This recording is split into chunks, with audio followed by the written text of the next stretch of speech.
Hello, Scorpio, Sun, Moon, Rising, and Venus signs. Kamusta po kayo? Sana po nasa mabuti kayong kalagayan.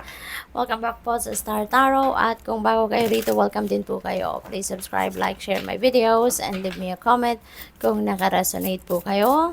Thank you. And also, shout out din po and happy birthday po on November 1st kay at Elizabeth Nopre.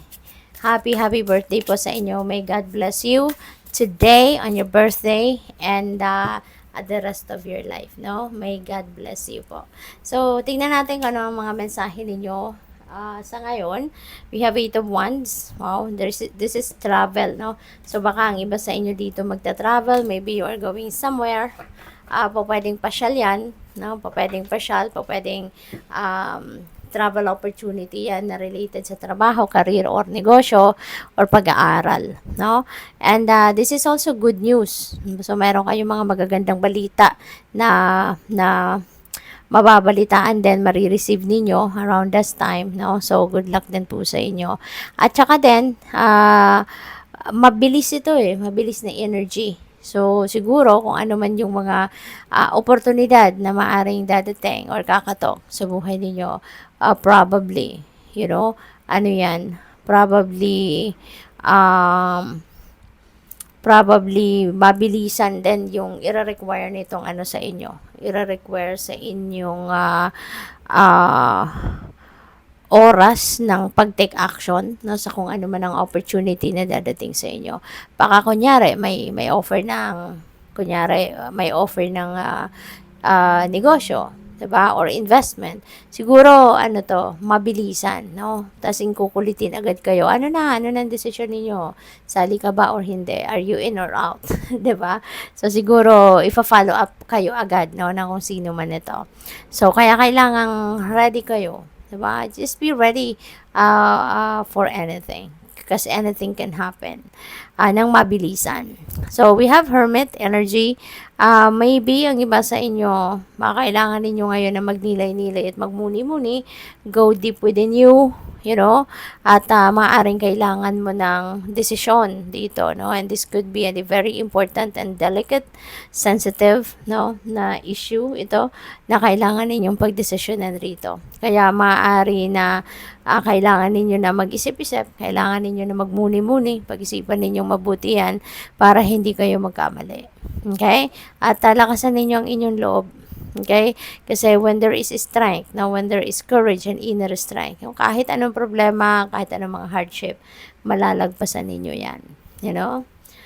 Kasi nga may kasabihan, di ba? That when there is strength, strength can also move mountains. Di ba? So, tignan natin kung ano pa ang mga mensahe para sa inyo, Scorpio. And thank you, for subscribing to my channel. And if you haven't subscribed yet, subscribe na po kayo. Alright? And there is a join button sa baba na video. So, kung interested po kayo na mag-join sa channel, i-click nyo lang po yan, no? And by the way, happy birthday sa lahat po ng celebrants, no, sa this season for Scorpio. Happy birthday po sa inyo. So, we also have gentleness and diplomacy. Siguro ngayon, diplomasya kayo, marunong talaga kayong makipag-usap, marunong kayong mag-transaction, magaling kayong makipag-usap, no, sa mga tao. Kaya maaring gagamitin niyo yung ano ninyo yan, talento ninyo yan, para kayo ay makapag-close deal, kung kunyari sa negosyo yan, or kung meron mang hindi pagkakaintindihan with other family members, magiging mabilis ninyong maayusan kasi magaling kayong makipag-usap, magaling kayong mag-bargain, magaling kayong mag-negotiate, something like that. Sabi din dito, accepting help from another, delegating authority. Ayan, so siguro, kunyari, sa trabaho ninyo, no? Baka kayo ay kailangan na humingi na kayo ng assistance, humingi na kayo ng tulong. Maaring kung kayo ay siguro isa kayong manager, supervisor, mga ganon, no? At meron kayong mga tauhan. So, maaari na you are going to delegate, no, some of your trabaho, some of your obligasyon or responsibilidad or, job, ninyo, kung ano yung role ninyo sa trabaho ninyo, maaaring ang iba diyan, ano, hindi mo muna gagawin, and you need assistance from other people, no? So siguro hihingi ka ng tulong sa iba.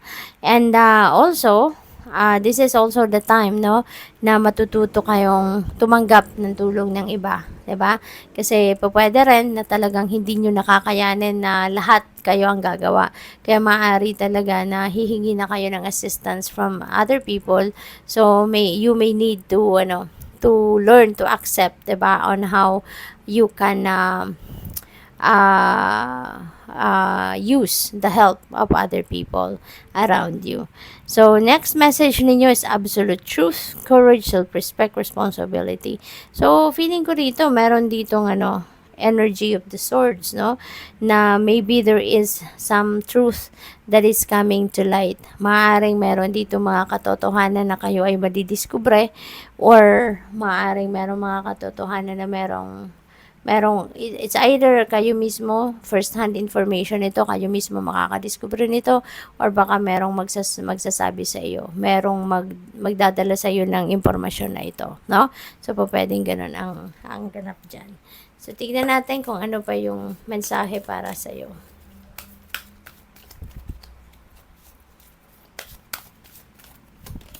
We have 91, surrender. Ayan. So, this is a reminder para sa inyo na it's about time na to surrender to the natural ebb and flow of life.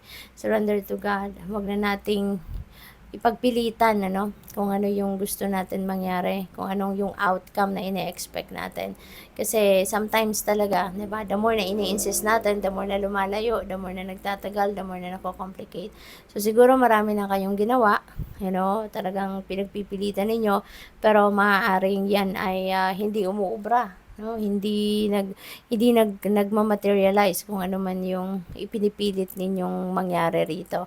Kaya siguro you will be realizing as well na might as well mag-surrender na lang ako. Might as well ibigay ko na lang ito sa universe, ialay ko na lang ito sa divine universe, at bahala na siya. Bahala na si God, 'di ba? What else? We have number 71, health.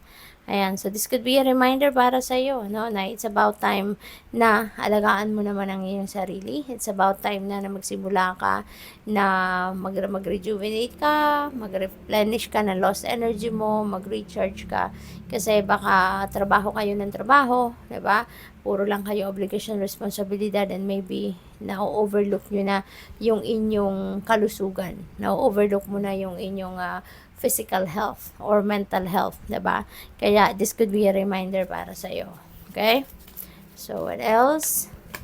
We have number 22, intuition. Ayan, beautiful reminder na lagi kayong makinig at lagi kayong sumunod, no, sa inyong intuition. Kasi yung intuition natin, that is divine guidance, no? Yung mga pumapasok na mensahe sa inyo through your intuition, which are intuitive messages or nudges, those are guidance para sa iyo. Mga gabayan at ano yan sa inyo, assistance yan ng universe para sa inyo, para kayo ay matulungan, no, kung paano ninyo i-navigate, no, ang inyong sitwasyon, kung paano ninyo i-navigate ang inyong